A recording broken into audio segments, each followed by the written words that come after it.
তুমি তো ভেবেছ জানি খুব সহজেই পেয়ে যাবে রাসূলের ঠিক শাফায়াত। ঈমানের দাবি নিয়ে কাল আখিরাত পেয়ে যাবে সুবিশাল তুমি জান্নাত। তুমি তো ভেবেছ জানি খুব সহজেই পেয়ে যাবে রাসূলের ঠিক শাফায়াত। ঈমানের দাবি নিয়ে কাল আখিরায় পেয়ে যাবে সুবিশাল। নবী করিম সাল্লাল্লাহু আলাইহি সাল্লাম যে ইসলামী শরিয়া আমাদের কাছে রেখে গেছেন, সেই ইসলামী শরিয়ার সৌন্দর্যগুলোর কয়েকটাকে আমরা খুব সংক্ষেপে আলোকপাত করতে চাই। সর্বপ্রথম যে বিষয়ে কথা বলতে চাই তা হলো আল্লাহ সুবহানাহু ওয়া তাআলা আমাদেরকে যে ইসলামের সুমহান আদর্শের অনুসারী করেছেন।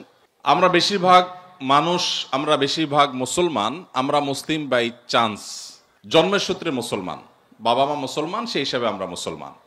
আমাদের পৃথিবীর অনেক কিছুকে জানার, বোঝার, শেখার সুযোগ হলেও যে ইসলাম আমার অনন্তকালের সুখ কিংবা দুঃখের ফয়সালা করবে, যে ইসলামের ভিত্তিতে আমার জান্নাত কিংবা জাহান্নামের সিদ্ধান্ত হবে, সেই ইসলাম সম্পর্কে একটু সময় নিয়ে পড়াশোনা করবার মতো সুযোগ আমাদের অনেকেরই হয়নি।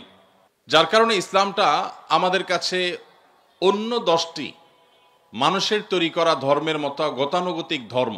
এটা নিয়ে যদি আমরা একটু পড়াশোনা করার সুযোগ করতে পারি, আমরা যদি কোরআনটাকে একটু স্টাডি করতে পারি, আমরা যদি প্রিয় নবী সাল্লাল্লাহু আলাইহি সাল্লামের জীবনীটাকে একবার অন্তত শুরু থেকে শেষ পর্যন্ত পড়ে দেখতে পারি, আমরা যদি নবী করিম সাল্লাল্লাহু আলাইহি সাল্লাম এবং খোলাফায়ে রাশেদা তথা ইসলামের সোনালী যুগের স্বর্ণ মানবদের ইতিহাস একটু ঘেঁটে দেখতে পারি, তাহলে সেক্ষেত্রে আমাদের ইসলামটা গতানুগতিক না হয়ে ইসলামটা হবে আমাদের যথাযথ, এবং ইসলাম চর্চা করাটা হবে আমাদের জন্য তৃপ্তির, আনন্দের, এবং সেটি আমাদেরকে মানসিক প্রশান্তি এনে দিবে ইনশাআল্লাহ তাআলা।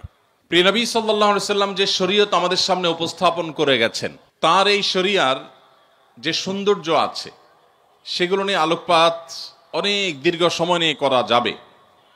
আমরা শুধু মোটা দাগে একটি বিষয় বলি, মুহাম্মদ সাল্লাল্লাহু আলাইহি সাল্লাম পৃথিবীকে কি দিয়ে গেছে। বিশেষ করে বিজ্ঞানের এই পৃথিবীতে, আপনারা সবাই সায়েন্সের ছাত্র, বিজ্ঞান মানুষের জীবনমানকে অনেক সহজ করেছে, উন্নত করেছে, অনেক কিছু দিয়েছে। বস্তুবাদের জোয়ারের এই জয় জয়কার যখন চলছে গোটা বিশ্বে, নীতি নৈতিকতা বা আদর্শ মানুষের জীবনে যখন খুবই গুরুত্বহীন একটি বিষয়, এই সময়টাতে আমাদের কাছে জাগতিক জীবনের সৌন্দর্য, জাগতিক জীবন কতটা সহজ হলো, এই বিষয়টা অনেক গুরুত্বপূর্ণ। এবং সেই কারণে মুহাম্মদ সাল্লাল্লাহু আলাইহি ওয়াসাল্লাম পৃথিবীতে বিজ্ঞানের কোন থিওরি আবিষ্কার করে গেছেন, মানুষের জীবনমান উন্নয়ন করার ক্ষেত্রে তার কি ভূমিকা ছিল, এরকম বিষয় আশয়গুলোকে আমরা উপস্থাপন করে তাকে অন্যদের সাথে আমরা তুলনা বা কম্পেয়ার করার চেষ্টা করি। অথচ মুহাম্মদ সাল্লাল্লাহু আলাইহি সাল্লাম বিশ্ববাসীকে যা দিয়ে গেছেন, তার অনুসারীরা, মুসলিম শাসকগণ, সোনালী যুগের স্বর্ণ মানবগণ, বিশেষ করে খোলাফায়ে রাশেদা সহ তৎপরবর্তী যে মহান ব্যক্তিত্বগণ ছিলেন, তারা বিশ্বকে কি দিয়ে গেছে সেটার মূল্য কতখানি, এটা কোনো সংক্ষিপ্ত সময়ের বক্তব্য দিয়ে আসলে অনুধাবন করা সম্ভব নয়। আমি একটি বই রেকমেন্ড করতে চাই, যদি আপনাদের হাতে সময় থাকে। ভারতবর্ষের একজন বড় মনীষী ছিলেন, একজন বড় ইসলামিক স্কলার ছিলেন, ভারতের লখনৌর নদওয়াতুল উলামার সৈয়দ আবুল হাসান আলী আন-নাদবী রাহিমাহুল্লাহ, যিনি পশ্চিমের বড় বড় বিশ্ববিদ্যালয়গুলোতে একজন আলেম এবং ইতিহাসের ছাত্র হয়েও অতিথি লেকচারার হিসাবে বিভিন্ন সময় লেকচার দিতেন। মুসলিম বিশ্বের নোবেল খ্যাত বাদশাহ ফয়সাল অ্যাওয়ার্ড পাওয়া ভারতবর্ষের কয়েকজন ক্ষণজন্মা মনীষীদের একজন ছিলেন। তাঁর লেখা একটা বই, মাযা খাসিরাল আলামু বিইনহিতাতিল মুসলিমিন, বইটি তিনি আরবিতে লিখেছেন। এই বইয়ের ভূমিকা তিনি লিখেছেন যে এই বই যখন আমি আরবি ভাষায় লিখি, তখনও পর্যন্ত আমি কোনো অ্যারাবিয়ানের সাথে আমার সাক্ষাৎ হয়নি, এবং কোনো আরব দেশে অন্য কোনো কাজে তো বটেই, এমনকি হজ বা ওমরা করার যাওয়ার সুযোগও আমার হয়নি। তার বয়স ছিল সম্ভবত তখন 17 কি 18। এই বয়সে তিনি যে বই লিখেছেন মাজা খাসির আল আলম বিন হেতাত আল মুসলিমিন আরবিতে, সেই বই নাই। মিডল ইস্টের এমন কোন সমৃদ্ধ লাইব্রেরি একটিও খুঁজে পাওয়া দুঃসাধ্য হবে। আমি 10-10টি বছর মিডল ইস্টে কাটিয়েছি। মিডল ইস্টের যে সমস্ত ভাইয়েরা সেখানে পড়াশোনা করছেন বা মধ্যপ্রাচ্যের বিভিন্ন বিশ্ববিদ্যালয়গুলো, বিভিন্ন শিক্ষা প্রতিষ্ঠানগুলো, বিভিন্ন লাইব্রেরি সম্পর্কে ন্যূনতম ধারণা রাখেন এমন যে কেউ বলতে পারবেন। সংক্ষেপে তাকে আলিমিয়া নদবী বলা হয়। আলিমিয়া নদবীর এই বইটি নেই, এরকম কোনো লাইব্রেরি সেখানে খুঁজে পাওয়া কঠিন হবে। খোদ সৌদি আরবের একাধিক মিনিস্ট্রি সরকারি খরচে, আরো বহু আগের কথা বলেছি, প্রতিযোগিতা করে ওয়াজারাতুস সাকাফাত ওয়াল ইলাম সংস্কৃতি বিষয়ক মন্ত্রণালয়, ওয়াজারাতুশ শুউনুল ইসলামিয়া ধর্ম বিষয়ক মন্ত্রণালয়, ইসলামিক অ্যাফেয়ার্স বিষয়ক মন্ত্রণালয়, একাধিক মিনিস্ট্রি প্রতিযোগিতা করে তার এই বই লক্ষ লক্ষ কপি প্রিন্ট করে বিতরণ করেছে। এটি অতীতের কথা বলছি আমি, বর্তমানের কথা নয়। সৈয়দ আবুল হাসান আলী নদভী রহমতুল্লাহ আলাইহি তার এই বইয়ে প্রমাণ করেছেন পৃথিবীর চালকের আসনে যখন মুসলমানরা ছিল তখন পৃথিবী কি পেয়েছে, আর আজ পৃথিবীর চালকের আসনে মুসলমানরা নেই তাতে পৃথিবী কি হারিয়েছে। এটাই হলো তার আলোচনার টপিক এই বইয়ের। এই বইটি বাংলা অনুবাদ হয়েছে, ইসলামী ফাউন্ডেশন থেকে অনুবাদ করা হয়েছে। আবু সাইদ মোহাম্মদ ওমর আলী ইসলামী ফাউন্ডেশন একজন পরিচালক ছিলেন, এই অঞ্চলেরই মানুষ, চুয়াডাঙ্গার মানুষ, তিনি অনুবাদ করেছেন। মাওলানা আবু তাহের মেজবাহ অনুবাদ করেছেন, আরো একাধিক মানুষ অনুবাদ করেছেন। এই বইটি বাংলা অনুবাদ হয়ে গেছে, ইংলিশে বিভিন্ন ভাষায় আছে। আপনি মুসলমানের সন্তান হিসেবে এই বইটি যদি একবার পড়েন, আমার বিশ্বাস যে ইসলামের সোনালী যুগের স্বর্ণ মানবদের যে অবদান মানব জাতির প্রতি ছিল সে সম্পর্কে আপনি কিঞ্চিত হলেও ধারণা পাবেন। আমাদের দুর্ভাগ্যের বিষয় হলো আমরা সাবকন্টিনেন্টের মুসলমানরা, বিশেষ করে আমরা শুনে শুনে মুসলমান হতে অনেক বেশি পছন্দ করি, স্বাচ্ছন্দ্য বোধ করি। আমরা ঘন্টাকে ঘন্টা ওয়াজ শুনতে খুব পছন্দ করি। পছন্দের বক্তার বক্তব্য 2-3 ঘন্টা 4 ঘন্টা শুনতে আমাদের কষ্ট হয় না। রাত 12টা-1টা পর্যন্ত এদেশে বহু ওয়াজ মাহফিল হয়, কিন্তু 1 ঘন্টার জন্য আমরা কোনো গুরুত্বপূর্ণ বই পড়ার সময় বেশিরভাগ ক্ষেত্রে বের করতে পারি না। আমার সামনে আপনারা যারা উপবিষ্ট আছেন, আমি আমার সময়ত শিক্ষার্থীবৃন্দদেরকে বলছি, আপনাদের এই বয়সে ছাত্র জীবনে অবসর সময় আপনারা চাইলে একটু সময় বের করতে পারেন। আমি শুধু আজ এই সিরাত সেমিনারের মাধ্যমে আপনাদেরকে উদাত্ত আহ্বান রেখে যেতে চাই, আপনার জীবনে একটি বারের জন্য হলেও পুরো কোরআনে কারিমের শুরু থেকে শেষ পর্যন্ত বুঝে বুঝে পড়ার চেষ্টা করবেন। নবী করিম সাল্লাল্লাহু আলাইহি সাল্লামের জীবনী যে কোনো একটা জীবনী গ্রন্থ, এটা শুরু থেকে শেষ পর্যন্ত কমপক্ষে একবার পড়ার চেষ্টা করবেন। এই দুটি কাজ করবার পর আপনি মুসলিম হিসেবে এই দুটি পাঠের আগের আপনার যে অবস্থান এবং তার পরের যে অবস্থান, এই দুটির মধ্যে আকাশ এবং পাতাল পার্থক্য আপনি নিজে অনুভব করতে পারবেন। আমরা সেই ধর্মের অনুসারী যেই ধর্ম 1450 বছর আগে আমাদেরকে নির্দেশ করেছে, প্রথম নির্দেশ ইকরা বিসমি রাব্বিকাল্লাযী খালাক, পড়ো তোমার প্রভুর নামে যিনি তোমাকে সৃষ্টি করেছেন, তার নামে তুমি পড়ো। আল্লাহ সুবহানাহু ওয়া তাআলা গোটা কোরআন জুড়ে বহু আদেশ করেছেন, বহু নিষেধ করেছেন, বহু দৃষ্টান্ত উপস্থাপন করেছেন, বহু ইতিহাস পর্যালোচনা করেছেন, কিন্তু পুরো কোরআন জুড়ে যত আদেশ নিষেধই থাকুক না কেন, প্রথম আদেশ আল্লাহ করেছেন পড়ো। এই যে পড়ার নির্দেশ, জ্ঞান অর্জন করবার নির্দেশ আল্লাহ সুবহানাহু ওয়া তাআলা প্রথম করেছেন, এটি 2024 সালের ঘটনা নয়। এটি আজ থেকে প্রায় 1500 বছর আগের ঘটনা। 1500 বছর আগের পৃথিবী যদি আমরা একটু কল্পনা করি, তাহলে আমাদের স্মৃতিপটে কি ভাসতে পারে? আমরা আমাদের দেশের প্রেক্ষাপটে যদি বলি, সময়ত শিক্ষকবৃন্দ বা যারা সিনিয়র আছেন, 40 বা 50+ যাদের এইজ হয়ে গেছে, তারা বলতে পারবেন যে আমাদের এই দেশেও 20-30 বছর আগেও গ্রামাঞ্চলে অনেক মানুষ ছিল, ছেলে মেয়েদেরকে বলতো এত পড়ালেখা করে কি হবে, খেতে যায় কাজ করো। এখন এমন একটা সময় এসেছে, একজন খেটে খাওয়া দিনমজুর ভাই, তিনিও তার ছেলে মেয়েকে জ্ঞান অর্জন করাবার, পড়ালেখা করাবার গুরুত্ব তিনি বুঝেন। এই যদি হয় 20-30 বা 40 বছর আগের বাংলাদেশের কথা, তাহলে 1500 বছর আগের পৃথিবীর অবস্থা কেমন ছিল? সেই সমাজের বুকের উপর দাঁড়িয়ে মুহাম্মদ সাল্লাল্লাহু আলাইহি সাল্লাম উচ্চারণ করেছিলেন প্রথম নির্দেশ আল্লাহর পক্ষ থেকে পাওয়া ওহী, ইকরা বিসমি রাব্বিকাল্লাযী খালাক। আজ পৃথিবীর এই চাকচিক্য দেখে যে সমস্ত মুসলিম ভাইয়েরা আমার ইসলাম নিয়ে হীনম্মন্যতায় ভুগছেন, যাদের মধ্যে এই সংশয় কাজ করছে যে আসলে আমরা মুসলমানরা পৃথিবীর জন্য কি করলাম। ইউরোপিয়ানরা আমাদেরকে সব দিয়েছে, পশ্চিমারা আমাদেরকে জীবনমানকে উন্নত করেছে, তাদের গবেষণা, তাদের থিওরি, তাদের জ্ঞান বিজ্ঞান, তাদের টেকনোলজি, তাদের শিল্প, এসব কিছু দ্বারা আমরা উপকৃত হচ্ছি। অ্যাজ এ মুসলিম আমার পূর্বপুরুষরা পৃথিবীকে কি দিয়ে গেছে, এটা নিয়ে দীর্ঘ আলোচনা করবার সুযোগ নেই। আমি শুধুমাত্র রেকমেন্ড করলাম, যদি সুযোগ থাকে, মুসলমানদের পতনে বিশ্ব কি হারালো বইটির অনুবাদ, আর আরবি নাম, মূল বইয়ের নাম হলো মাজা খাসিরাল আলো বিন হায়াতাতুল মুসলিমিন। বিভিন্ন ভাষায় অনুবাদ হয়েছে, বাংলায় একাধিক পণ্ডিত ব্যক্তি অনুবাদ করেছেন। তো এই বইটি আপনি পড়লে আপনার এই প্রশ্নের উত্তর পেয়ে যাবেন। মুহাম্মদ সাল্লাল্লাহু আলাইহি সাল্লাম তিনি পৃথিবীকে কি দিয়ে গেছেন? নবী করিম সাল্লাল্লাহু আলাইহি ওয়াসাল্লাম যে শরিয়া আমাদের সামনে রেখে গেছেন, তার যে জীবন দর্শন, আল্লাহর পক্ষ থেকে পাওয়া ওহীর ভিত্তিতে যে জীবন দর্শন, এটা যিনি রেখে গেছেন, এর মাধ্যমে মানবতাকে মর্যাদার সর্বোচ্চ আসনে তিনি আসীন করে গেছেন। কিভাবে? আপনারা জানেন, নবী করিম সাল্লাল্লাহু আলাইহি সাল্লামের আবির্ভাবের পূর্বে তখনকার আরবে মানুষ মানুষের দাস ছিল। মানুষ নিজের হাতে প্রতিমা তৈরি করে তাকে পুজো করত। নবী করিম সাল্লাল্লাহু আলাইহি সাল্লামের বিভিন্ন হাদিস যদি আপনি পাঠ করেন, আপনি দেখবেন তিনি মানুষকে দুই ভাগে ভাগ করেছেন। এক শ্রেণী মানুষ আল্লাহর দাসত্ব করে, আরেক শ্রেণী মানুষ নিজের প্রবৃত্তির দাসত্ব করে। পৃথিবীতে দাস ছাড়া কেউ নেই, সবাই দাসত্ব করে।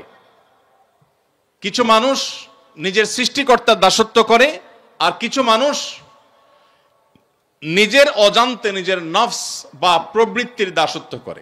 যিনি বলছেন আমি আল্লাহ তাআলার আনুগত্য কেন, কারোর কথা শুনি না, আমার মনে যা চায় তা করি, তিনি তার মনের গোলামি করেন,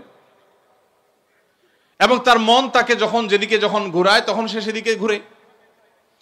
আল্লাহ রাব্বুল আলামিনের গোলামি যারা করেন, তাদের এই দাসত্ব, এটা তাদের মনে কখনো সংকীর্ণতা তৈরি করে না। সাধারণত দাসত্ব তো অনেক বড় কথা, কেউ কারোর অধীনে থাকতে মানুষ খুব বেশি স্বাচ্ছন্দ্য বোধ করে না। সৃষ্টিগতভাবে মানুষ চায় যে নিজের মতো চলতে, কারোর খবরদারি, কারোর কর্তৃত্বের অধীনে থাকা মানুষের কাছে কখনোই ভালো লাগে না। কিন্তু আল্লাহ রাব্বুল আলামিনের দাসত্ব, এটা যদি কেউ প্রকৃত অর্থে অবলম্বন করে থাকে, এটার এক্সারসাইজ যদি কেউ করে, এটার চর্চা যদি কেউ করে, তাহলে এই লোক আল্লাহর দাসত্ব করেও মানসিক যে প্রশান্তি এবং সুখ অনুভব করে, পৃথিবীর তথাকথিত মুক্তমনা, কোন ধর্মের অনুসরণ ছাড়া, সৃষ্টিকর্তার বিশ্বাস থেকে মুক্ত থেকে পৃথিবীতে মানুষ কখনো এতটা মানসিক সুখ বা শান্তি পেতে পারে না। আপনি নিজে আল্লাহ রাব্বুল আলামিনের দাসত্ব যদি কিছু কাল করে দেখেন, ফার্সি ভাষায় একজন কবি বলেছেন, সালেহাতু সাঙ্গে বুদিদিল খারাস আজমুদে এক জামানা খাকেবাস। বহুকাল তো আপনি পাথর হয়েছিলেন, মনে যা চেয়েছে তা করে বহুকাল বেরিয়েছেন, কিছু কালের জন্য পরীক্ষা করে হলেও একটু মাটি হয়ে দেখুন, আল্লাহ সুবহানাহু ওয়া তাআলার গোলামি এবং দাসত্বকে অবলম্বন করে দেখুন। আল্লাহর শপথ করে বলছি, আপনি আল্লাহর সামনে আপনার মাথাকে যখন অবনত করে আপনি তাসবিহ নিবেদন করবেন, আল্লাহর পবিত্রতা জ্ঞাপন করবেন, আপনার যে কোনো বিপদে, যে কোনো কষ্টে যখন দুহাত তুলে চোখের পানি ছেড়ে দিয়ে আল্লাহর কাছে আপনার মনের কথাগুলো তুলে ধরবেন, আপনি হালকা অনুভব করবেন। কোনো মানুষের কাছে যদি আপনি যে নিজের চাওয়ার কথা বলেন, কোনো মানুষের কাছে যদি আপনি কোনো কিছু বলেন, হাত পাতেন, তো মানসিকভাবে আপনার কষ্ট হবে, আপনার দুঃখ হবে, অপমান বোধ হবে, লাঞ্ছনা অনুভব হবে যে আমি অমুকের কাছে ছোট হয়েছি। কিন্তু আপনি আপনার সৃষ্টিকর্তাকে যদি কখনো সেজদা নিবেদন করে থাকেন, আপনি যদি কখনো আল্লাহর শানে সেজদা দিয়ে তার পবিত্রতা জ্ঞাপন করেন, পুরো অস্তিত্বকে যদি আপনি বিলীন করে দিয়ে থাকেন, আপনার এই জীবনে সবচেয়ে সুখে কাটা মুহূর্তগুলোর মধ্যে একটি অনুভব করবেন সেই পবিত্র সিজদাকে। ভাইরা আমার, এখানে অলৌকিক, অদৃশ্য এবং অবর্ণনীয় এক সুখ আল্লাহ সুবহানাহু ওয়া তাআলা রেখেছেন শুধু আল্লাহর গোলামি এবং দাসত্বের মধ্যে, যেটা মানুষ খেয়াল খুশি মতো চলে তার জীবনে কখনো অর্জন করতে পারে না।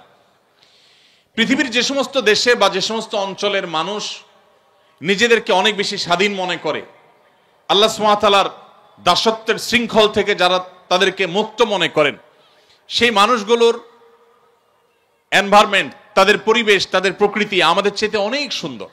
আপনারা যারা গিয়েছেন তারা বলতে পারবেন।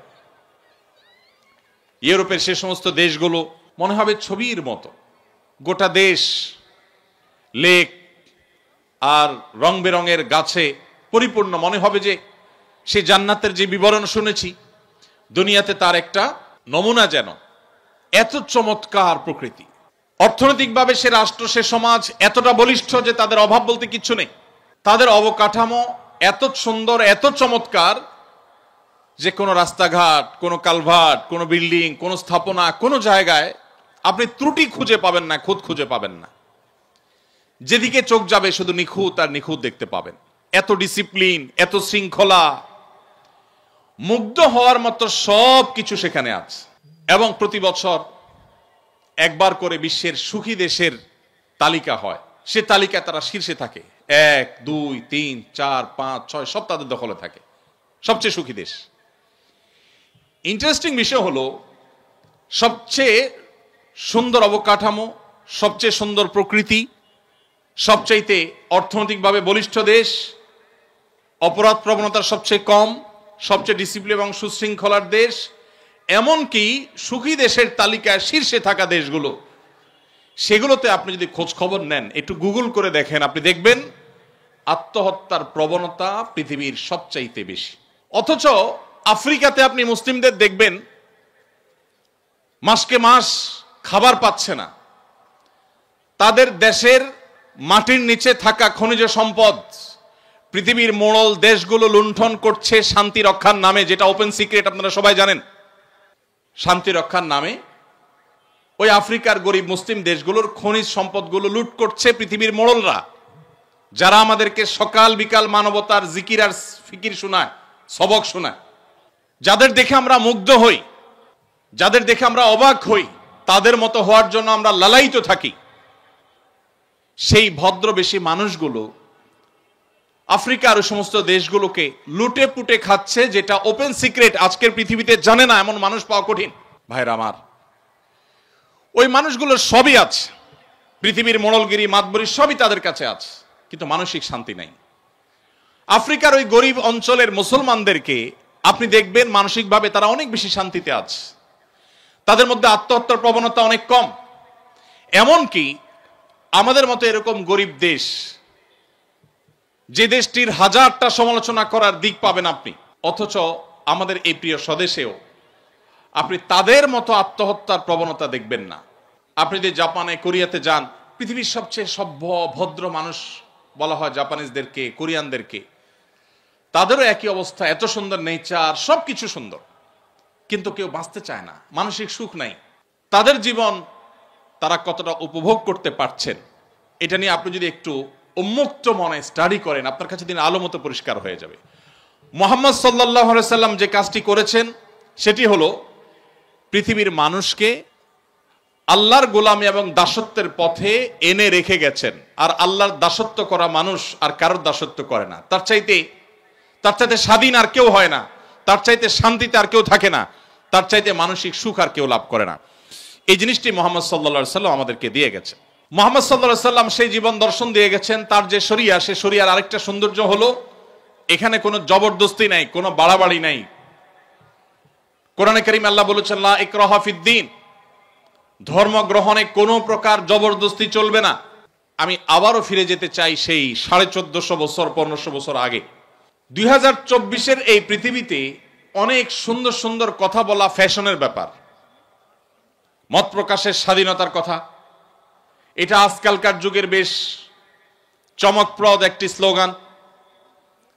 এই স্লোগান যে যত বেশি দিতে পারে সে ততটা আধুনিক হিসাবে সাব্যস্ত হয়।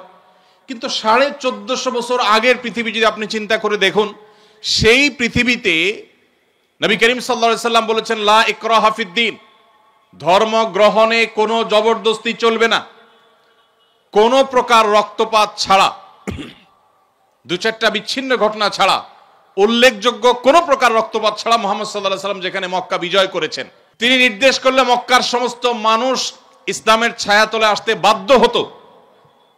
কিন্তু তিনি পরিষ্কারভাবে সবাইকে বললেন, কেউ যদি নিজ ধর্মে অটল থাকতে চায়, শিরক এবং ভুলের পথেও কেউ থাকতে চায়, সে স্বাধীনতা তাকে দেয়া হবে, তার পরিণতি সে আল্লাহর কাছে ভোগ করবে কিয়ামতের ময়দানে। কিন্তু পার্থিব জগতে অ্যাজ এ মুসলিম আমরা তাকে কখনো বাধ্য করব না আমাদের ইসলামে আসতে।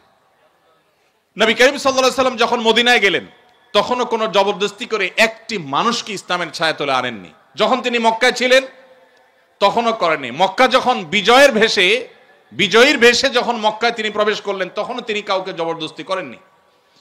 তার পরবর্তীতে যত শাসক ইসলামের ইতিহাসে এসেছে, পরবর্তী সময়কার শাসকদের কথা বলছি, তাদের অনেকের অনেক ভুল ছিল, অনেকের অনেক ত্রুটি ছিল, তাদের দুধের ধোয়া আমি বলছি না। কিন্তু একটা জায়গায় মুসলিমরা অন্য সবার চাইতে ইউনিক, সেটা হলো যে মুসলিম শাসকরা সচরাচর, বিচ্ছিন্ন ঘটনা থাকতে পারে, সচরাচর তারা ম্যাসিভ লেভেলে জবরদস্তি করে কাউকে ইসলামে তারা আনেন নাই। শুধু ভারতবর্ষে মুসলিমদের যে শাসনের ইতিহাস, সেটা যদি আপনি একটু অধ্যয়ন করেন আপনি অবাক হতে বাধ্য হবেন। মুসলিমদের শাসনের কেন্দ্র ছিল দিল্লি, অথচ দিল্লিতে মুসলমানদের সংখ্যা সর্বকালেই সবচাইতে কম। কোন কালেই ভারতবর্ষে মুসলিম শাসনের কেন্দ্র এই বাংলাদেশ বা এই অঞ্চল ছিল না। কিন্তু আল্লাহ সুবহানাহু ওয়া তাআলা আমাদের পূর্বপুরুষদেরকে হেদায়েত নসিবে রেখেছেন, তারা ঈমান এনেছেন। যদি মুসলমানরা জোর করে মানুষকে ইসলামে দাখিল করাতো, ইসলামে প্রবেশ করাতো, তাহলে সেক্ষেত্রে সেই সময়টাতেই জোর করে দলে দলে মানুষকে ইসলামে তারা প্রবেশ করাতেন। ইসলামের একটা অন্যতম সৌন্দর্য হলো যে আজকের যুগে মত প্রকাশের স্বাধীনতা কথা বলাটা অনেক সহজ, সেই পরিবেশ আছে। মানুষ আধুনিক বিশ্বে এখন মত প্রকাশের স্বাধীনতাকে অনেক রেসপেক্ট করে, কিন্তু নবী করিম সাল্লাল্লাহু আলাইহি ওয়াসাল্লাম ১৫০০ বছর আগে সেটা করে গেছেন। প্রত্যেকটা মানুষকে ধর্ম গ্রহণের ক্ষেত্রে পরিপূর্ণ স্বাধীনতা দিয়েছেন এবং কোনো প্রকার জবরদস্তি কারোর উপরে কখনো তিনি আরোপ করেননি।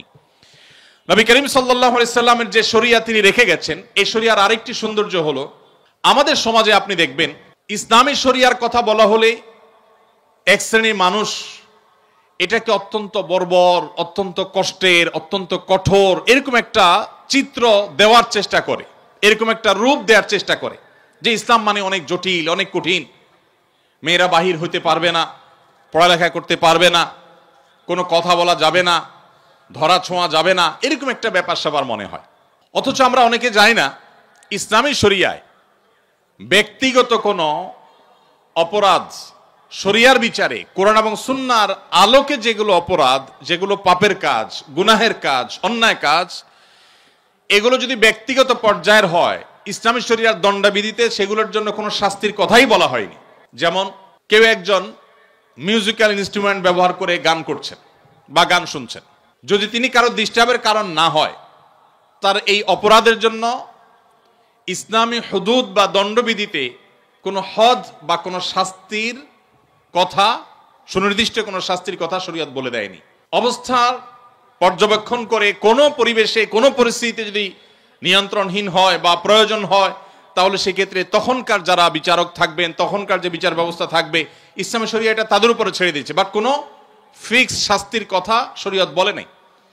কেউ যদি ইসলামের সবচেয়ে গুরুত্বপূর্ণ বিধান নামাজও না পড়ে, অনেক ইমামদের মতো সে ইসলাম থেকে খারিজ হয়ে যায়, কিন্তু ইসলামী শরিয়ার দণ্ডবিধিতে নামাজ পড়ে নাই, এই জন্য তাকে এত বেত্রাঘাত করতে হবে, এতদিন জেল দিতে হবে, অমুক দণ্ড দিতে হবে, এরকম কোনো কথা বলে নাই। এভাবে একজন মানুষ মুসলিম হয়েও যদি অনেক অপরাধে লিপ্ত হয়, যেই অপরাধটার ক্ষতি ওই ব্যক্তির উপরেই শুধুমাত্র বর্তাবে, সমাজের উপরে বর্তাবে না, শরীয়ত ওইটার জন্য কোনো শাস্তির বিধানের কথা পরিষ্কার করে নির্দিষ্ট করে বলেইনি। এর বিপরীতে যদি এমন কোন অপরাধ কেউ করে যেই অপরাধটা সমাজকে ক্ষতিগ্রস্ত করতে পারে, কেউ চুরি করলো, কেউ ডাকাতি করলো, ছিনতাই করলো, ধর্ষণ করলো, এমন কোন অপরাধ করলো যেই অপরাধের প্রবণতা সমাজে বৃদ্ধি হয়ে সমাজকে রুগ্ন করে দিতে পারে, সেটার ব্যাপারে ইসলাম কঠোর শাস্তির কথা বলেছে। তাহলে ইসলামী শরিয়া মানে যে ভীতিকর একটা বিষয়, এটাকে নানাভাবে পশ্চিমারা আমাদের সামনে তুলে ধরেছে, আমরা সেটাকে গিলছি গোগ্রাসে আমাদের দেশের এক শ্রেণীর মিডিয়া ইসলামকে, ইসলামী শরিয়াকে আসামের কাঠগড়ায় রেখে এমনভাবে আমাদের সামনে চিত্রায়িত করেছে মনে হয় ইসলামী শরিয়া মানে বিরাট ভয়ঙ্কর কিছু। অথচ এখানে ব্যক্তিগতভাবে আপনি ইসলাম লঙ্ঘন করলেও ইসলাম তার জন্য কোনো ইসলামের দণ্ডবিধিতে কোনো দণ্ডের, সুনির্দিষ্ট দণ্ডের কথা বলেনি, কোনো হদের কথা বলেনি।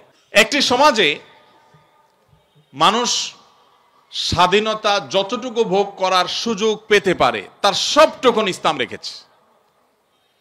যখনই মানুষের কোনো স্বাধীনতা সমাজকে ক্ষতিগ্রস্ত করবে, অন্যদের মধ্যে সেটা প্রভাবিত হবে, তখন ইসলাম সেখানে ইন্টারফেয়ার করেছে এবং সেখানে দণ্ডবিধির কথা বলেছে।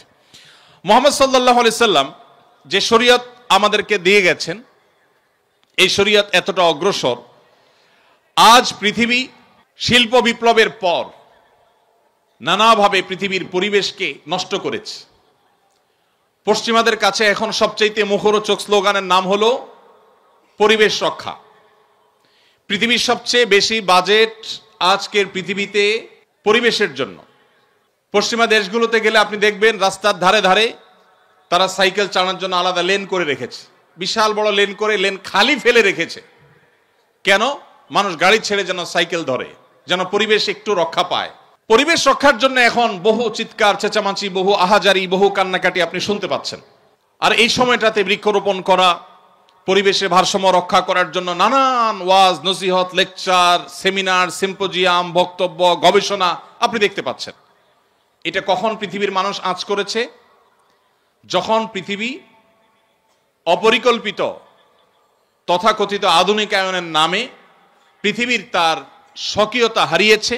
কলকারখানা, কালো ধোঁয়া, এরকম শিল্পোন্নয়নের নামে পৃথিবীর পরিবেশকে যখন ধ্বংস করা হয়ে গেছে, এখন পৃথিবীর মানুষ নড়ে চড়ে বসেছে, না আমাদের এই ভারসাম্য ঠিক রাখতে হবে, আর না হলে আমরা বাঁচবো না, পৃথিবী বাঁচবে না। মুহাম্মদ সাল্লাল্লাহু আলাইহি সাল্লাম যে শরীয়ত দিয়ে গেছেন, সেই শরীয়তে পরিবেশের ভারসাম্য রক্ষায়, পরিবেশকে সুরক্ষিত রাখবার জন্য বৃক্ষরোপণ থেকে নিয়ে যে সমস্ত কর্মসূচির কথা বলেছেন, সেটি ওই সেই 1450 বছর আগে বলেছেন, যখন শিল্প বিপ্লব হয়নি, যখন পৃথিবী দূষিত হয়নি, যখন বায়ু দূষিত হয়নি, যখন পরিবেশ নষ্ট হয়নি, তখন তিনি বলেছেন তোমাদের হাতে যদি, কারোর হাতে যদি গাছের কোনো চারা থাকে আর এদিকে সে দেখতে পায় ইসরাফিল সিংহা ফুৎকার দিয়ে পৃথিবীর এই জগৎকে, সৃষ্টি জগৎকে শেষ করে ফেলবে, মহাপ্রলয় আসছে, এটা যদি কেউ দেখতে পায় আর তার হাতে থাকা গাছের চারাটা তিনি রোপণ করতে যাচ্ছিলেন, এই মুহূর্তে দেখতে পায় মহাপ্রলয় হয়ে সব ধ্বংস হয়ে যাবে, এই চারা তো থাকবার কথা নয়, এই রকম পরিস্থিতিতেও যেন তিনি গাছ রোপণ করতে দ্বিধা না করেন, ওই সময়ও যেন সে তার হাতে থাকা গাছের চারাটাকে রোপণ করে দেয়। নবী করিম সাল্লাল্লাহু আলাইহি সাল্লাম যখন পরিবেশ রক্ষার জন্য এই রকম নির্দেশনা দিয়েছেন, বৃক্ষরোপণের গুরুত্ব আরোপ করেছেন, মদিনাবাসীকে কৃষি কাজের জন্য উদ্বুদ্ধ করেছেন, কোরআন এবং হাদিসে শুধু কৃষির উপরে যে সমস্ত আয়াত এবং হাদিসগুলো আছে, কয়েক শত আয়াত এবং হাদিস আছে শুধুমাত্র কৃষি কাজের গুরুত্ব আরোপের জন্য, আমরা সেগুলো চর্চা নাই।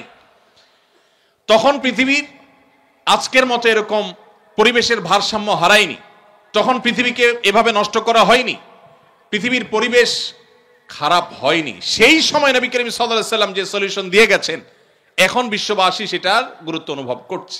পৃথিবীর সকল সভ্যতায় মানুষ হত্যা করা অপরাধ। মুহাম্মদ সাল্লাল্লাহু আলাইহি সাল্লাম যে শরীয়ত দিয়েছেন, সেখানে মানুষ হত্যা করা তো বটেই, কোন মানুষকে হত্যার জন্য অথবা হত্যার উদ্দেশ্য ছাড়া দুষ্টমি করেও যদি কেউ ভয় দেখায়, অনেক সময় বন্ধু বান্ধব একে অন্যকে দুষ্টামি করে ছুরি ধরেন, ভয় দেখান, কোন অস্ত্র দিয়ে ভয় দেখান, নবী করিম সাল্লাল্লাহু আলাইহি সাল্লাম কঠোরভাবে সেটাও করতে নিষেধ করেছেন। কারণ সব মানুষের হার্ট একরকম হবে না, অনেক দুর্বল চিত্তের মানুষ আছে, অনেকে সেখান থেকে অসুস্থ হতে পারে, অনেকে দুর্ঘটনার শিকার হতে পারে। মানুষ হত্যা তো অনেক পরের কথা, মানুষ হত্যার প্রচেষ্টাও তো অনেক পরের কথা, দুষ্টমি করে বা কোনোভাবে কাউকে ভীতি প্রদর্শন করা পর্যন্ত ইসলামে নিষেধ করা হয়েছে। সারা বিশ্বের সমস্ত সভ্যতায় কোন নারীকে উত্ত্যক্ত করা, শারীরিক বা মানসিকভাবে তাকে হ্যারাসমেন্ট করা, এটা অপরাধ সব সমাজে। ইসলাম তার চাইতে আরো এক ধাপ এগিয়ে। মুহাম্মদ সাল্লাল্লাহু আলাইহি সাল্লাম যে জীবন দর্শন আমাদেরকে দিয়ে গেছেন, সেখানে কোন নারীকে আপনি মুখে অশোভন উক্তি করে তাকে লাঞ্ছিত করা, তাকে হেনস্থা করা, শারীরিকভাবে মানসিকভাবে তাকে হেনস্থা করা, এগুলো তো অপরাধ বটেই। ইসলাম আরো এক ধাপ এগিয়ে বলছে, কোন নারীর সৌন্দর্য অবলোকন করে মনে মনে তুমি যদি তাকে রেপ করো, মনে মনে যদি তাকে নিয়ে তুমি বাজে নোংরা চিন্তা করো, জঘন্য কল্পনা করো, ধর্ষণ করো, তাহলে সেটাও অপরাধের খাতায় গণ্য হবে। পৃথিবী যেটাকে অপরাধ মনে করে না, একজন নারী তার সৌন্দর্য দেখে মনে মনে আপনি বাজে চিন্তা করলেন, মনে মনে খারাপ চিন্তা করলেন, আপনি কল্পনা এবং জল্পনার জগতে আপনি তাকে ধর্ষণ করলেন। আপনার সেই কল্পনাগুলোকে যদি আপনি মুখের ভাষায় প্রকাশ করেন, পৃথিবীর কোন নারী সেটাকে স্বাভাবিকভাবে নিবে না। যত উদারতার কথা বলেন, কোন অমুসলিম নারীও এটাকে কখনো স্বাভাবিকভাবে নিবে না। আপনি যেটা মনের কল্পনার জগতে তাকে নিয়ে ভাবছেন, সে নোংরা কথাটা যদি মুখে প্রকাশ করেন, আপনাকে সুযোগ পেলে সে জুতাপিটা করবে। তার সেই অধিকার, এই যে মনে মনেও কেউ তাকে নিয়ে বাজে চিন্তা করতে পারবে না, এটা পৃথিবীর কোন সভ্যতা সংরক্ষণ করে নাই, ইসলাম সংরক্ষণ করেছে। কিভাবে ইসলাম সংরক্ষণ করেছে? পরিষ্কারভাবে নবী সাল্লাল্লাহু আলাইহি সাল্লামের হাদিস রয়েছে, জিনাল আইনি আন-নাযর, কোন নারীর প্রতি লোলুপ দৃষ্টিতে তাকিয়ে জঘন্য চিন্তা করলে তুমি, এই তোমার দৃষ্টিটাও একটা ব্যভিচার হিসাবে তোমার অ্যাকাউন্টে লেখা হবে, তোমার অপরাধ হিসেবে গণ্য হবে, কিয়ামতের ময়দানে শাস্তি তোমাকে পেতে হবে। কেন? একজন নারীকে তুমি শারীরিকভাবে হেনস্থা করো নাই, মানসিকভাবে হেনস্থা করো নাই, কিন্তু তোমার দৃষ্টি দিয়ে তাকিয়ে মনে মনে তাকে নিয়ে জল্পনা কল্পনা করে এই মনোজগতে তাকে তুমি রেপ করেছো, এই জন্য তোমার আল্লাহর কাছে জবাবদিহি করতে হবে, কিয়ামতের ময়দানে শাস্তির মুখোমুখি হইতে হবে। এটাকে অপরাধ হিসেবে গণ্য করেছে। পৃথিবীর কোন সভ্যতা যেটাকে অপরাধ হিসাবে গণ্য করেনি।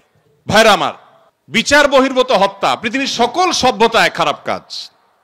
সব সমাজ এটাকে খারাপ মনে করে যে বিচার বহির্ভূত হত্যা করা যাবে না। যে কোনো মানুষের বিচার পাওয়ার অধিকার আছে।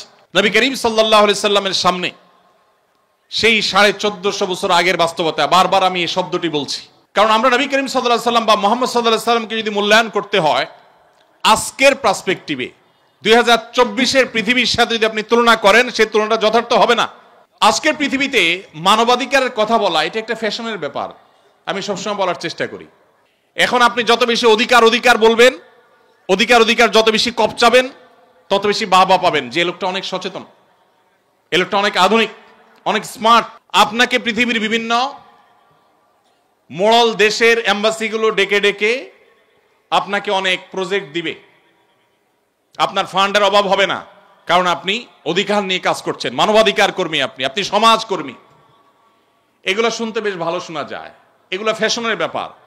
1450 বছর আগের পৃথিবী যখন নিজের সন্তান কন্যা হয়েছে, বাবার সাথে যুদ্ধে যেতে পারবে না, শুধুমাত্র এই কারণে সেই কন্যাকে জীবন্ত পুঁতে ফেলে বাপ পৈশাসিক আনন্দে মেতে উঠত, সেই সমাজের বুকের উপরে দাঁড়িয়ে মুহাম্মদ সাল্লাল্লাহু আলাইহি সাল্লাম বলেছিলেন, তোমাদের কেউ যদি 2টি কন্যা সন্তানের বাবা হয় এবং সে যদি তাদের সাথে সুন্দর আচরণ করে, তাদের কোনো অধিকার নষ্ট না করে, তাদের জন্য জান্নাতের গ্যারান্টি রয়েছে। এটা 1450 বছর আগের ওই বর্বর সমাজের বুকের উপর দাঁড়িয়ে তিনি বলেছিলেন। যে আরাবিয়ানরা তাদের বাইরের মানুষকে, অন্য ভাষার মানুষকে মানুষ মনে করতে 10 বার ভাবত, সেই সমাজের মানুষের বুকের উপরে দাঁড়িয়ে ঐতিহাসিক বিদায় হজের ভাষণে তিনি বলেছিলেন, আলা লা ফাদলা লি আরাবিয়্যিন আলা আজমি ওয়ালা লি আজমিয়্যিন আলা আরবি। মনে রাখবে, কোন আরাবিয়ানের কোন শ্রেষ্ঠত্ব নাই কোন নন আরাবিয়ানের উপরে। একজন কালো রঙের আফ্রিকান মানুষের কোন প্রকার তার উপরে কোন আরাবিয়ান সাদা চামড়ার মানুষের কোনো মর্যাদা নেই। মর্যাদা হবে মানুষের তাকওয়ার ভিত্তিতে, মানুষের মানসিকতার ভিত্তিতে, কর্মের ভিত্তিতে। যদি বাংলাদেশের আনাচে কানাচে থাকা কোন গ্রামের মানুষ তিনি সৎ হন তার চিন্তায়, তার কর্মে, তার দর্শনে, তাহলে সেই মানুষটি আরবের মক্কার কাবার পাশে থাকা, কাবার ভেতরে থাকা কোন খারাপ মানুষ, খারাপ চিন্তা, খারাপ কর্মের মানুষের চাইতে ওই বাংলাদেশের আনাচে কানাচে থাকা মানুষ আল্লাহর কাছে শ্রেষ্ঠ এবং সেরা। ইসলাম সেই কথা বলেছে। আজ পৃথিবীর যে সমস্ত দেশের মানুষরা আমাদেরকে সভ্যতা শিখায়, যারা আমাদেরকে অধিকারের সবক দেয়, মুসলমানের সন্তান জানে না সে বাঘের বাচ্চা, তাদের কাছ থেকে সবক নেওয়ার প্রয়োজন নেই। তাদের 14 গোষ্ঠীর জন্মের শত শত হাজার বছর আগে আমাদেরকে ইসলাম সেই সুমহান জীবন দর্শন দিয়ে গেছে যখন তারা সেগুলোর কথা কল্পনাও করে নেই। দুর্ভাগ্য আমাদের, আজ আমাদের সেই ইসলাম কোরআনে আছে, আমাদের ইসলাম হাদিসে আছে, সেই ইসলাম আমাদের জীবনে নেই, আমাদের সমাজে নেই, আমাদের পরিবারে নেই, আমাদের রাষ্ট্রে নেই। এটাই হলো আমাদের দুর্ভাগ্যের বিষয়। সেজন্য আজ শেয়ালের বাচ্চারা বাঘের বাচ্চাকে মানবতা শিখায়। ভাইরা আমার, পৃথিবীর সে সমস্ত অঞ্চলে মানুষেরা আমাদেরকে সংখ্যালঘুদের অধিকারের কথা বলে, যে সমস্ত দেশে এখনো মুসলমানরা ঝেড়ে কাশতে পারে না। 2024-এর এই পৃথিবীতে আপনি যদি পৃথিবী ঘুরেন, আপনি দেখবেন একটা রুম ভাড়া করে মুসলমানরা নামাজ পড়বে, পারমিশন নাই। আমি কোন দেশের নাম উল্লেখ করতে চাই না। তাদের ক্রিসমাস ডে উপলক্ষে আপনি দেখবেন সকল শিক্ষা প্রতিষ্ঠানের স্টুডেন্টরা বর্ণিল লাল কালারে তারা সুসজ্জিত হয়ে ওই দিন শিক্ষা প্রতিষ্ঠানে যাচ্ছে, আনন্দ করছে, উৎসব করছে, ফুর্তি করছে। সেটাতে তাদের কোনো অসুবিধা হয় না। কিন্তু আমরা মুসলমানরা যখন ওতে ওড়না পড়ি, তখন তাদের জাত চলে যায়। ভাইরা আমার, নারী অধিকারের কথা বলা তো এখন ফ্যাশনের ব্যাপার, এটা বলা তো এখন সেফ জোনে থাকার ব্যাপার। আপনি যত বেশি নারী অধিকার নিয়ে কপচাবেন, তত বেশি ওই যে বিদেশি এম্বাসিগুলো এসে আপনাকে সেদে সেদে প্রজেক্ট দিয়ে যাবে, পত্রিকাগুলো আপনাকে কাভারেজ দিবে। মুহাম্মদ সাল্লাল্লাহু আলাইহি সাল্লাম যখন নারী মুক্তির জন্য কাজ করেছেন, তখন পৃথিবীতে বাহবা দেওয়ার কেউ ছিল না। গোটা সমাজের বিপরীতে একা দাঁড়িয়ে, ওই সমাজের বুকের উপরে দাঁড়িয়ে নারী অধিকারের ওয়াজ করেন নাই, নারী অধিকারকে প্রতিষ্ঠা করে দিয়ে গেছেন। বেলালে হাবশী রাদিয়াল্লাহু তাআলা আনহু ছিলেন বাহিরের মানুষ, মক্কার না, মদিনার না, বাহির থেকে আসা। আবার গায়ের রং ছিল ব্ল্যাক, কালো। আবার ছিলেন কৃতদাস। মক্কার মানুষদের যে ইগো এখনো আছে, আরবিয়ানদের যে ইগো, আর সে আমল তো আরো বেশি ছিল। তাদের সে যে ইগোর কারণে একাধারে একটা মানুষ বহিরাগত, আরেক দেশের মানুষ ভিনদেশী, আবার তার গায়ের রং ভিন্ন, ব্ল্যাক, আবার তিনি কৃতদাস ছিলেন। এতগুলো বিষয় থাকার পর তখনকার আরবের মানুষদের ঘৃণা করার জন্য যেখানে যথেষ্ট ছিল, সেই ব্যক্তিকে মুহাম্মদ সাল্লাল্লাহু আলাইহি সাল্লাম তার মুয়াজ্জিন নিয়োগ দিলেন। আজ পৃথিবীতে যারা আপনাকে মানবতার সবক দেয়, তাদের দেশে এখনো সাদা আর কালো মারামারি হয়, এখনো তারা বৈষম্যের মধ্যে আছে। মুসলমান আজ তার ইসলাম নিয়ে দ্বিধায় পড়ে গেছে, সন্দিহান হয়ে গেছে। কারণ সে পড়াশোনা করে মুসলমান না, সে ওয়াজ শুনে মুসলমান, সে জন্মসূত্রে মুসলমান, সে মুসলমান বাই চয়েস না, সে পড়াশোনা করে মুসলমান না। আপনারা শিক্ষিত মানুষ, আপনারা জাতির বিবেক, আপনারা আগামীর বাংলাদেশ, আপনারাই আমাদেরকে নতুন বাংলাদেশ উপহার দিয়েছেন, আপনারাই আমাদেরকে স্বপ্ন দেখিয়েছেন। আমি আপনাদেরকে আজ এই সিরাত মাহফিলের মাধ্যমে উদাত্ত আহ্বান রাখতে চাই, আসুন জন্মসূত্রে মুসলমান নয়, ইসলামকে জানার চেষ্টা করি, পড়ার চেষ্টা করি। কোরআনটা খুলুন, সিরাতের বই একবারের জন্য জীবনে পড়ুন। আমি আবারও আল্লাহর উপরে ভরসা রেখে শপথ করে বলতে পারি, আপনি মুসলিম হিসাবে আপনার ইসলামের প্রতিটা বিধানকে আপনি এনজয় করবেন, আপনি তৃপ্তির সাথে প্রত্যেকটা বিধান পালন করবেন। আপনার কাছে নামাজ বোঝা মনে হবে না, আপনার কাছে ইসলাম পালনটাকে বোঝা মনে হবে না, এটা ধর্মের চাপিয়ে দেওয়া কোনো বিষয় মনে হবে না। এটা আপনার জীবনের সবচেয়ে প্রয়োজনীয় পার্ট আপনার মনে হবে যদি আপনি ইসলামটাকে বোঝার চেষ্টা করেন। আল্লাহ তাআলা আমাদের সবাইকে সেই তৌফিক দান করুন। সমাজে ভাইরা আমার, ইসলামী শরিয়ার সৌন্দর্য নিয়ে আমি বলেছি যে এটা নিয়ে আলোচনা আসলে 2, 4, 5, 7 ঘন্টার বিষয় না, এটা নিয়ে আমাদেরকে স্টাডি করতে হবে, পড়াশোনা করতে হবে। আমি শুধুমাত্র নমুনা স্বরূপ কয়েকটা কথা বললাম যে নবী করিম সাল্লাল্লাহু আলাইহি সাল্লাম আমাদেরকে কি দিয়ে গেছেন। আমি বলছিলাম বিচার বহির্ভূত হত্যার কথা। বিচার বহির্ভূত হত্যা বা বিচার বহির্ভূত ভাবে আইনকে হাতে তুলে নেওয়া, মানুষকে বিচারহীন ভাবে কাউকে অন্যায় ভাবে কারোর উপর আঘাত করা, সব সমাজ এটাকে খারাপ মনে করা হয়। ইসলাম তার চাইতে আরো এক ধাপ এগিয়ে। কিভাবে? আপনি কোনো মানুষকে বিচারে প্রমাণিত হওয়ার আগে দোষী সাব্যস্ত করে শাস্তি দেওয়া তো পরের কথা। ইসলাম বলে ইজতানিবু কাসীরাম মিনায-যন্ন ইন্না বা'দায-যন্নি ইসম। কোন মানুষ তার ব্যাপারে চুরির অভিযোগ উঠেছে, সেটা প্রমাণিত হওয়ার আগ পর্যন্ত তাকে মনে মনে চোর হিসাবে যে ধারণা করা, এই যে মনে মনে তার সম্পর্কে কুধারণা করা, ইসলামে সেটাও অপরাধ, হারাম। পৃথিবীর কোন সভ্যতা এটা পাবেন না। সকল সভ্যতা বলবে বিচারে দোষী প্রমাণ হওয়ার আগে কোনো শাস্তি নয়, এটুকু বলবে।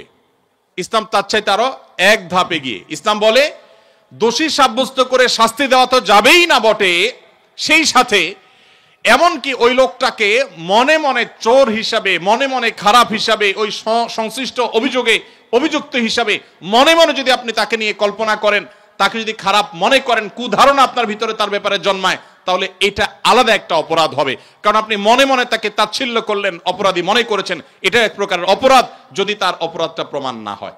ভাইরা আমার, গর্ব করার জন্য আপনার ইসলামই যথেষ্ট।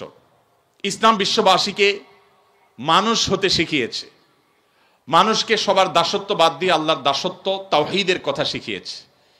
ইসলাম আমাদেরকে একটি সভ্য সমাজ, একটা সভ্য পৃথিবী গড়বার জন্য যা যা দরকার তার সবকিছু বলে গেছে। পৃথিবীর সভ্যতার ধ্বজাধারীরা যারা সভ্যতার সবক আমাদেরকে দেয়, তাদের ইতিহাস যদি আপনি খুলে দেখেন, দেখবেন তারা প্রত্যেকে নানাভাবে পৃথিবীর বিভিন্ন মানুষকে, বিভিন্ন ধর্মের বিভিন্ন বর্ণের মানুষকে তারা টর্চার করে আজ তারা সভ্য হয়েছে। কিন্তু মুসলমান তার গর্ব করার যথেষ্ট কারণ আছে। প্রিয় নবী মুহাম্মদ সাল্লাল্লাহু আলাইহি সাল্লাম, তাকে আল্লাহ তাআলা যে দিন দিয়েছেন, এই দিন পৃথিবীতে বিস্তার করবার জন্য আজকের সভ্যতার ভেগধারী মানুষগুলো, যাদের দ্বারা আমরা অনেক বেশি প্রভাবিত, যারা আমাদেরকে আষ্টে পৃষ্ঠে গ্রাস করে ফেলেছে, যারা আমাদের নিজস্ব সংস্কৃতি পর্যন্ত আমাদেরকে ভুলিয়ে দিচ্ছে, সে মানুষগুলো দ্বারা আমরা প্রভাবিত হয়ে গেছি, কারণ ইসলামকে আমরা ভালো করে জানি না। এই জন্য আমি আমার বক্তব্য শেষ করতে চাই এই উদাত্ত আহ্বান আবারও রেখে, আসুন ইসলামকে জানার চেষ্টা করি, ইসলামকে বোঝার চেষ্টা করি। আমরা বই পুস্তক হাতে নেই, কোরআনটা হাতে নেই, প্রিয় নবী সাল্লাল্লাহু আলাইহি সাল্লামের জীবনী গ্রন্থ হাতে নেই, আমরা হাতে নেই নবী করিম সাল্লাল্লাহু আলাইহি সাল্লামের সেই অমীয় বাণী হাদিসে রাসূল, আমরা হাতে নেই ইসলামের ইতিহাসের বই। এগুলো আমাদের চোখ খুলে দিবে, এগুলো আমাদের সামনের সে অন্ধকার পর্দাকে দূর করে দিবে, ইসলামকে নতুন করে অনুভব করার, উপলব্ধি করার সুযোগ এনে দিবে। সেই উদাত্ত আহ্বান আপনাদের সবার কাছে আমি ব্যক্ত রাখছি। এবং দীর্ঘ সময় আপনারা কষ্ট করে আমার এই আগোছালো এলোমেলো কথা শুনেছেন, আপনারা সমাজের সবচেয়ে গুরুত্বপূর্ণ অংশ, তারপরও আপনাদের মূল্যবান সময় আপনারা শুনেছেন। মাননীয় ভিসি মহোদয় সহ অন্যান্য শিক্ষকবৃন্দ আমাকে সুযোগ করে দিয়েছেন কিছু কথা বলবার জন্য। আমি খুব গোছানো ভালো বক্তব্য দিতে পারি যে সেরকম না, তারপর আপনারা সময় নিয়ে শুনেছেন, সেজন্য আপনাদেরকে ধন্যবাদ।